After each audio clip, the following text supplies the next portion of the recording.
ইয়াত মানে কোন হিন্দু কোন মুছলমান এই কথাটো নাহে।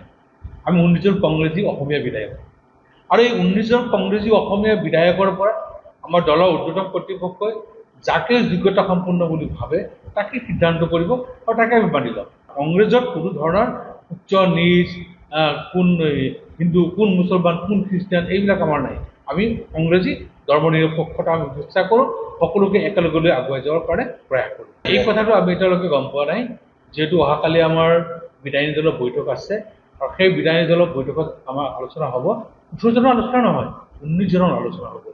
19জনৰ ভিতৰত যাকে দলে নিশ্চয় মতামত লৈয়ে তেওঁলোকে নিৰ্বাচন কৰিব, গতিকে যাকেই কৰে বা সহমত থাকিব, কোনো দ্বিমত নাই। আজি চবৰে মতামত ল'ব, 19জনৰ মতামত লৈ সেই 19জনৰ মাজত এজনক সিদ্ধান্ত দিব। গতিকে মেজৰিটিৰ মতামত যিফালে থাকিব সিফালে পাব।